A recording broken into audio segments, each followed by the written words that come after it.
Good afternoon, everybody. I'm Dr. Ashutosh Dayal from HV Desai Eye Hospital, Pune, and I'll be speaking about a study titled Assessment of Psychosocial Impact of Glaucoma and its Effect on the Quality of Life in Patients. So, coming to a brief introduction, glaucoma, as we all know, is a major cause of irreversible blindness, affecting more than 60 million patients worldwide.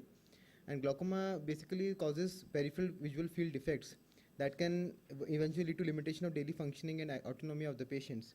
Also, other factors such as adverse effect of the medications, long-term follow-ups, cost of treatment, as well as psychological impact of just knowing the diagnosis of a potentially blinding condition can adversely affect the quality of life of the patients.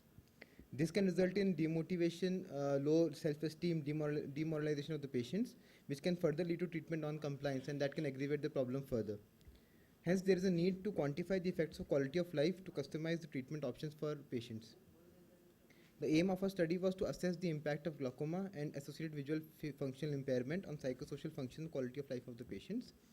Methodology and tools. We used two tools. One was the National Eye Institute Visual Function Questionnaire, which is self-administered questionnaire consisting of 25 items that quantitatively measures the overall quality of life of the patients.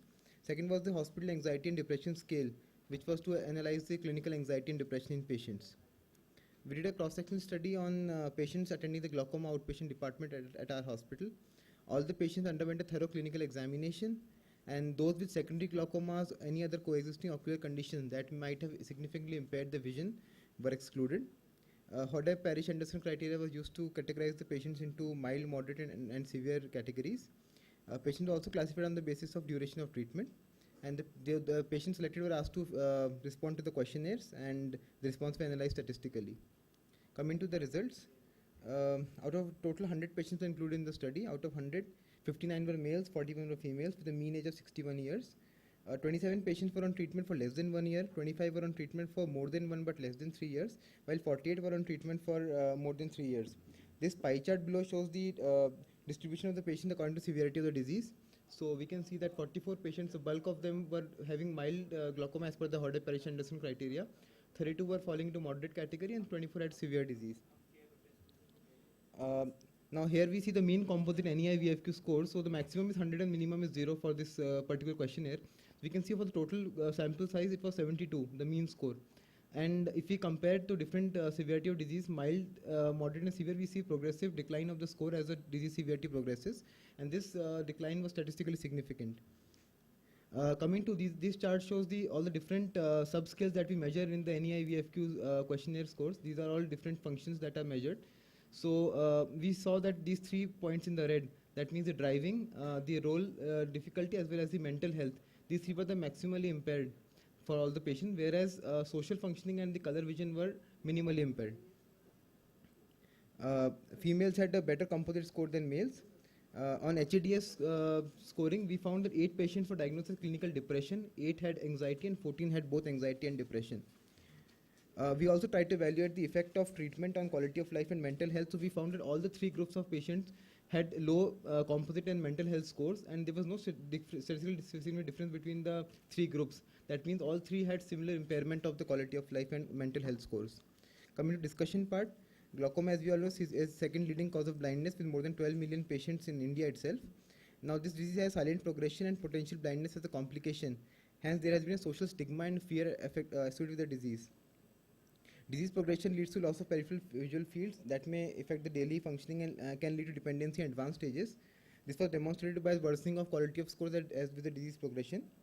Also, we also found that the recently diagnosed patients had impaired quality of life and mental health scores, and there was no significant difference in the scores among the 3 categories of the patients. This was also shown in a study done by Oudberg and colleagues in 2001, where they found that there was negative psychological emotions reported by almost 80% of the patients with recent diagnosis of glaucoma. So this was attributed to lack of comprehension of disease and fear of potential blindness. And when those patients were taken for psychological counseling, they showed improvement in the psychological scores.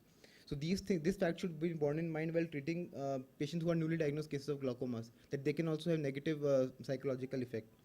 30% patients were diagnosed with anxiety and depression, and they required psychological counseling. And studies have shown that benefits of this motivational psychological counselings, and these benefits can be in the form of increased confidence, improved psychological scores, and better treatment compliances. This highlights the need for adjuvant psychological and motivational counseling. along with the vocational therapy as a part of disease management.